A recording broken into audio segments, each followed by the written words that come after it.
হৈছে প্ৰায় 40 বছৰৰ পিছত বড়োলেণ্ডত 5টা বছৰ এনেকুৱা বছৰ পাইছে য'ত মানুহে শান্তি নিৰাপত্তা আৰু সমন্বয় পাবলৈ সক্ষম হৈছে। UPPL মডেল অফ পলিটিক্স যেটো UPPL মডেলৰ ৰাজনীতি ইয়াত আমাৰ টাৰ্গেট আছিলে যে বড়োলেণ্ডৰ 35 লাখ জনসাধাৰণক শান্তি ঘূৰাই আনিব দিব লাগে, নিৰাপত্তা আনি দিব লাগে আৰু সমন্বয় আনি দিব লাগে। এটা সময়ত ইয়াতে বড়ো অনাবড়ো ৰাজনীতি হৈছিলে, ইয়াত বিভিন্ন জাতি জনগোষ্ঠীৰ মাজত সংঘাত হৈছিলে, ভাতৃঘাতী সংঘাত হৈছিলে, এটা সময়ত অস্ত্ৰৰ জনজননী আছিলে আৰু এই গোটেইবিলাক শেষ কৰি 2020 চনত যেতিয়া আমাৰ চৰকাৰ আহিল ইয়াৰ পিছত এই 5টা বছৰ বহুত শান্তিৰে লোক আমাৰ বড়োলেণ্ড ৰাইজে 26টা জনগোষ্ঠীয়ে বহুত শান্তিৰে পাৰ কৰিছে। গতিকে আমাৰ UPPLৰ সংকল্প UPPLৰ 80 টকা দিনৰ কাৰণে আমাৰ পইণ্টটো হৈছে যে বড়োলেণ্ডৰ শান্তি চিৰযুগমীয়া হ'ব লাগিব আৰু এই যাত্ৰা এই সংগ্ৰাম আমি কন্টিনিউ কৰি যাম যেতিয়ালৈকে বড়োলেণ্ডত আমি এটা জেনেৰেশ্যন কমসে কম 25টা বছৰ শান্তি আৰু সম্প্ৰীতি আমাৰ মাজত নাথাকে তেতিয়ালৈকে আমি সদায় এই শান্তিৰ কাৰণে কথা কৈ যাম, সম্প্ৰীতিৰ কাৰণে কথা কৈ যাম। বড়ো অনাবড়ো যেটো ৰাজনীতি ধৰ্ম ভেদাভেদ ৰাজনীতি ইয়াৰ বিপক্ষে আমি মাত মাতি যাম আৰু সমাজখন মৰম স্নেহ বিশ্বাসৰ এনাজৰীৰে বান্ধি পেলাই আগবাঢ়ি যাবৰ কাৰণে আমি কাম কৰি থাকিম। আপুনি কৈছিলে যে এটা সময়ত হাগ্ৰামলীৰ শাসনৰ সময়ত বন্দুকৰ শব্দৰে ৰাতিপুৱাইছিল আৰু হাগ্ৰামা মহিলাৰ প্ৰত্যুত্তৰত কৈছে যে অশান্তিৰ মূলত বোলে আপুনি আছিল কাৰণ বন্দুকৰ পাৰ্টি বোলে আপোনাৰ লগতে আছে। হয়, তো হাগ্ৰামা মহিলাৰী ডাঙৰীয়াই তেখেতেতো ৰামায়ণ যুগৰ মানুহ আছিলে, মহাভাৰত যুগৰ মানুহ আছিলে, তেখেতে সেই দাপৰ যুগৰ সত্য যুগৰ পৰা আহিছে। গতিকে আজি হাগ্ৰামা মহিলাৰী ডাঙৰীয়া এনেকুৱা কথা ক'ব পাৰে। প্ৰমোদ বড়ো সংগ্ৰামটো সদায় সমৰ্থন কৰি আহিছে। সংগ্ৰামৰ বিনিময়ত কোনোবা জাতি, কোনোবা জনগোষ্ঠী, কোনোবা অঞ্চল, কোনোবা ৰাজ্যত কিবা যদি লাভ হয় সেই সংগ্ৰামৰ লগত মই সদায় আছো। কিন্তু তেখেতে আজিৰ সময়ত এইবিলাক কথা ক'ব লাজ পাব লাগে। মই সংগ্ৰামৰ সময়ত BLT থাকোঁতে কিবা কৰিছে এইটো কোৱা নাই, মই এইটো এটা সংগ্ৰাম আছিলে। তেখেতৰ চৰকাৰৰ সময়ত 2008, 9, 10ত 100তকৈ বেছি মানুহ কোল্ড ব্লাডেড মাৰ্ডাৰ হৈছে। ইয়াৰ এনচাৰটো দিয়ক হাগ্ৰামা মহিলাৰ কেনেকৈ সেই মাৰ্ডাৰ বিলাক এই তেখেতৰ কাৰ্যকালত 2008ত, 2012ত, 2014ত বিভিন্ন সময়ত গোষ্ঠীগত সংঘৰ্ষ হৈছে। ইয়াৰ জবাবটো দিয়ক। আৰু ইয়াতকে ডাঙৰ কথা তেখেতে নিজকে ডাঙৰ ৰাজনীতিৰ নেতা বুলি কয়। যোৱা 5টা বছৰ এছেম্বলি কিয় নাহিল একদিনো? ইয়াৰ জবাবটো দিয়ক ৰাইজে। বড়োলেণ্ড ৰাইজে ৰখি আছে কোনদিনা হাগ্ৰামা জবাব দিব। কিয় 5টা বছৰত এদিনো এছেম্বলিত নাহিল আৰু এছেম্বলিত অহাটো যদি টাৰ্গেট নহয়, উদ্দেশ্য নহয়, কিয় তেখেতে ইলেকশ্যন খেলিছিল? ইয়াৰ জবাবটো দিয়ক তেখেতে। তাৰপিছত তেখেতে নিজকে জননেতা বুলি কওক, তাৰপিছত তেখেতে নিজকে ৰাজনীতিক নেতা বুলি কওক। ৰাজনীতিক নেতা এজনে ইলেকশ্যন খেলি ইলেকশ্যন জিকি যদি এছেম্বলিতে আহিবলৈ সাহস নাই, তাৰপিছত আৰু সি সমাজক নেতৃত্ব দিব। BPF-এ এনেকুৱা এজন মানুহৰ পিছে পিছে ঘূৰি আছে যি মানুহজনে এছেম্বলিত আহি এছেম্বলিত বহিব সাহস নাই। আপোনালোকৰ প্ৰাৰ্থিত্ব ঘোষণা কেতিয়া হ'ব? সোনকালে কৰিম, বেছি দিন নাই। আমাৰ ৰেডি হৈ আছে, কিন্তু আমি চাই আছো ইমানো আৰু কি দৌৰা-দৌৰি কৰিব লগা আছে। ইলেকশ্যন হ'বয়ে, এইটো এটা উৎসৱ। আমি ইলেকশ্যনত আদৰিবলৈ ৰখি আছো।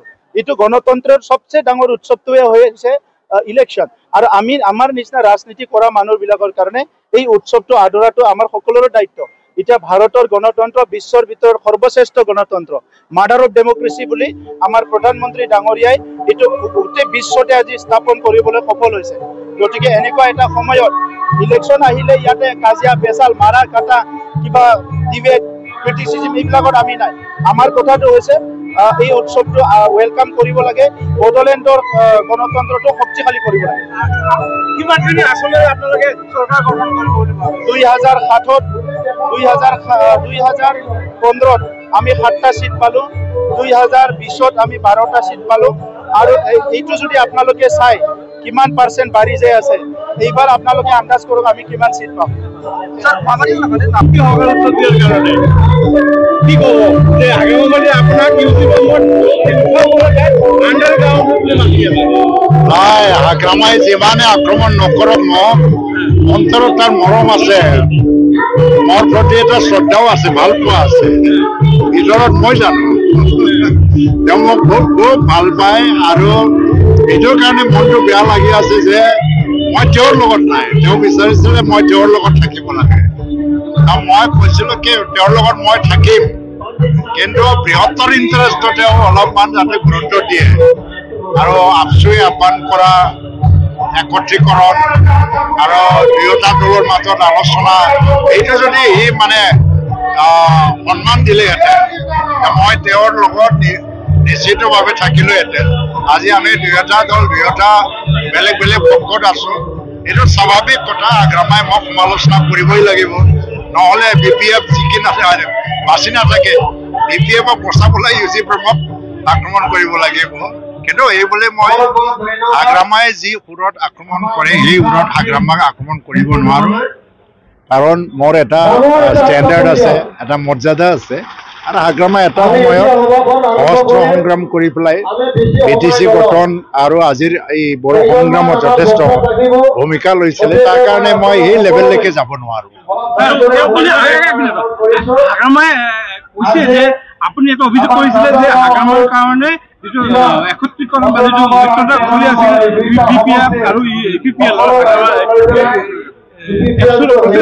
এইটো আপুনি কৈছে আগ্ৰামাক কোনো ধৰণৰ কিবা দিয়া নাই সঁহাৰি দিয়া নাই যাৰ কাৰণে আগলৈ নহ'লে এটা কথা কৈছে যে আজি যদি মিত্ৰতা কৰিবই লাগে তেনেহ'লে তেওঁলোকে NDA সংঘ এৰি আহক তেতিয়াহ'লে মিত্ৰতা মই এইটোকে কৈছিলো যে NDA এৰিব লাগে শাসনৰ পৰা ওলাই আহিব লাগে সব হৈ গ'লেহেঁতেন কিন্তু তাৰ কাৰণে প্ৰাৰম্ভিক আলোচনাৰ প্ৰয়োজন আছিল আপচুৱে এইকাৰণে আমাক মাতিলে 16টা সংগঠনৰ সন্মুখত আমি আসামী হৈ পেলাই কৈফিয়ত দিছো এটা আমাৰ মত আছে নে নাই আমিতো স্পষ্টভাৱে প্ৰমোদ বড়োও কৈছে ময়ো কৈছে যে আমি মত আছে আৰু আলোচনাত আমি বহিম এতিয়া 12 তাৰিখৰ ভিতৰত আগ্ৰামা মহিলাৰী আহিব লাগিছিলে তেওঁ নাহিলে এইটোৰ কাৰণে আপচুৱে যোৱাকালি এটা প্ৰেছ বিবৃতি দি পেলাই ক'ব লগা হ'ল যে একত্ৰীকৰণৰ প্ৰক্ৰিয়াটো আগ্ৰামাই সঁহাৰি নিদিয়াৰ কাৰণে আমি নোৱাৰিল এনে ক্ষেত্ৰত কাৰ দোষ এতিয়া তেওঁ যদি বিচাৰে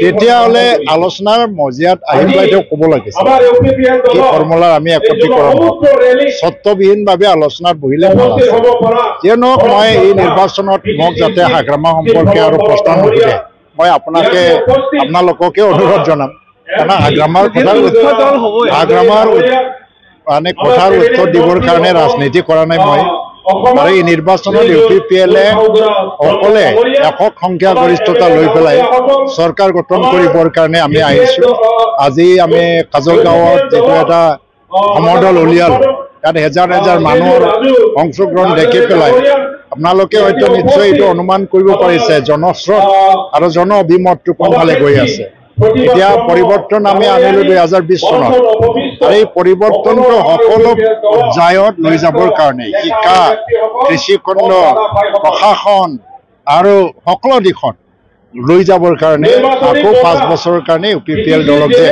প্ৰমোদ বড়োৰ নেতৃত্বত আকৌ চলাবলৈ দিব ৰাইজে কাৰণ BPF ফেক্টৰ নহয় কংগ্ৰেছটো একেবাৰে ফেক্টৰে নহয় তেওঁলোকে খাতা খুলিব বিচাৰিছে আহক মই ওৱেলকাম জনাইছোঁ গৌৰৱ গগৈকো মানে তেওঁ এজন খুব মানে হিট নেতা অসমৰ এবাৰ মই চকুৰে চোৱাৰ ইচ্ছা আছে কিন্তু লগ নাপাম নহয় আৰু কিন্তু বিজেপিৰ যিটো আগ্ৰাসন বুলি কৈ আছে সেইটো লৈ পেলাই UPPL মুঠেই শংকিত নহয় কাৰণ বাস্তৱ কথাত বিজেপিয়ে BTC দখল কৰিব নোৱাৰে আজিৰ দিনত নোৱাৰে কালি কি হয় ক'ব নোৱাৰো মই কিন্তু আজিৰ দিনত বিজেপিয়ে BTC-ত চৰকাৰ গঠন কৰিব পৰা কোনো সাংগঠনিক ভিত্তিও নাই আৰু ক্ষমতাও নাই এইকাৰণে UPPL-এ এই 5 বছৰত আকৌ 5 বছৰৰ নিৰ্বাচনত আমি জয়ী হৈ পেলাই BTC-খন শাসন কৰিম ৰাইজৰ জনগণৰ ৰাইজক সেৱা কৰিবৰ কাৰণে আমি আগবাঢ়ি